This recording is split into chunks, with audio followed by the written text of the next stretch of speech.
Salim, Guadeloupéen, fier de l'être. Vous m'entendez, Steve? Ah, bah décidément, alors c'est dommage. Il y a encore un petit décalage. Tout à fait, je vous entends. Alors Steve, il y a un gros décalage entre nous, donc le dialogue va être un petit peu plus compliqué, mais je suis sûr que vous allez nous raconter ça à merveille. Je vous entends parfaitement. Il y a un truc que j'adore moi en Guadeloupe, c'est le goût des Guadeloupéens pour se retrouver ensemble et faire la fête. Il y a un moment particulièrement sympa, c'est où tout le monde se retrouve sur la plage pour manger du crabe, faire des grillades. Il y a un goût comme ça du partage qui est formidable. Écoutez, en fait, on a les fêtes de Pâques. Ouais. Et en fait, il faut savoir que c'est l'aboutissement en fait, de 40 jours on va dire de jeûne, hein, puisque c'est pendant 40 jours, pendant le carême, les gens ne font pas la fête. Et en fait, on rompt le jeûne pour les fêtes de Pâques. Ouais. Et là, tous les Guadeloupéens se retrouvent sur la plage à manger des calalous de crabe, des colombos de crabe, en fait, crabe en toute sauce, comme on dit. D'ailleurs, il y a même une fête qu'on appelle la fête du crabe, et sur Morne-à-l'Eau, et c'est pendant cette période-là, effectivement, on mange énormément de crabe, toujours dans le respect de la nature, hein, parce qu'en fait, il faut savoir que cette période-là, c'est la période où il y aura peut-être le plus de crabes, et on sortira aussi de la période de reproduction du crabe, donc ça tombe très très très bien, et puis tous les amis se retrouvent sur la plage, et on se partage nos pinces de crabe. Voilà. Et il y a le carnaval aussi qui est énorme. Vous avez le carnaval qui arrive à un moment où on a déjà passé quand même un mois de fête. Il faut savoir que la Noël chez nous, ça commence le 1er décembre. Alors dès le 1er décembre, on commence par des chantés Noël. Donc vous avez des familles qui se réunissent, où on chante ensemble, on célèbre les fêtes de Noël. On célèbre le partage.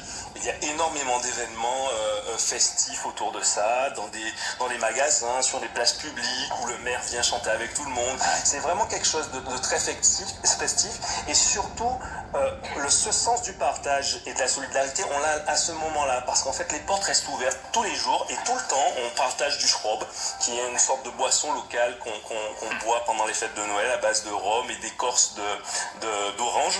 Ouais. Il y a toujours une bonne raison pour faire la fête, ça j'ai bien remarqué. Et Nathalie, avec Nathalie, on partage un goût pour un rendez-vous aussi qu'on aime bien tous les deux, c'est le rendez-vous des cuisinières. Oui Steve, là, il s'agit de la fête des cuisinières. Alors vous qui êtes dans les fruits et légumes, vous devez bien la connaître, hein. Il s'agit de cette fête extraordinaire qui date de 1916.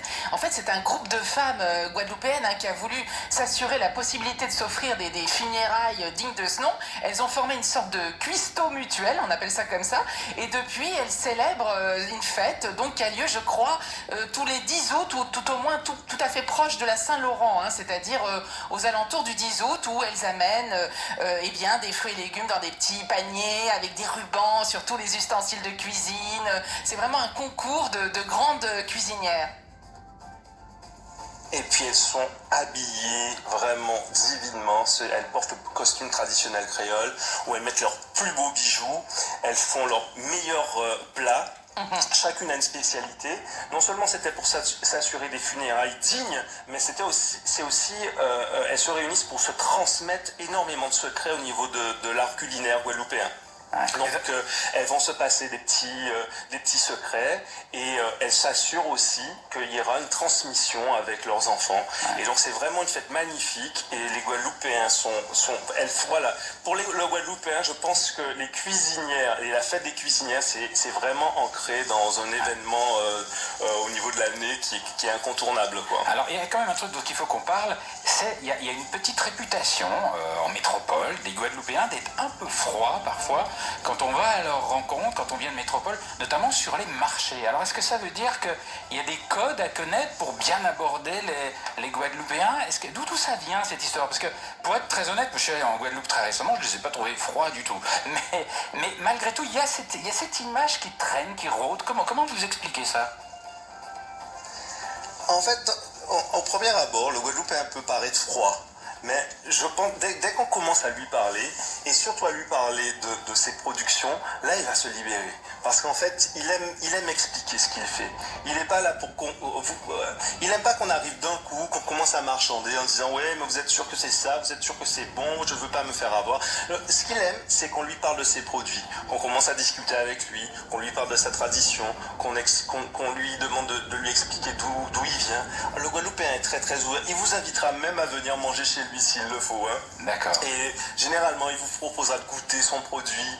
Non, en fait, il faut savoir qu'en fait, il y a effectivement des fois ça peut arriver qu'il y ait des gens qui se retrouvent un petit peu fermés, mais très rapidement, avec quelques sourires, tout repart dans le bon sens. Hein. Ouais, ça j'ai remarqué. Un Donc, grand sourire.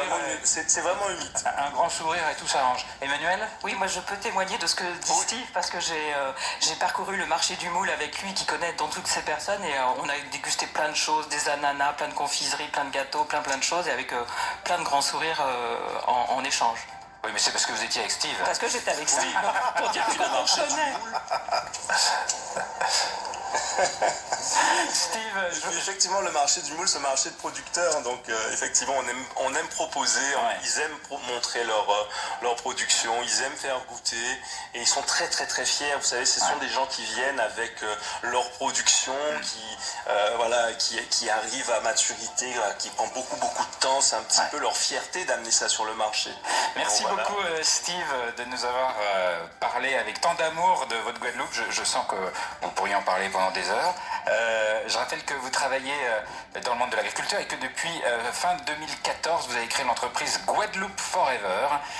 Vous produisez des fruits et des légumes que vous distribuez vous-même à travers des petits paniers. Au tout début, vous avez commencé par livrer 4 paniers, je crois, par semaine, et aujourd'hui, vous en livrez plus de 600, donc c'est un vrai succès. Merci beaucoup, Steve, vous nous avez donné envie de retourner en Guadeloupe.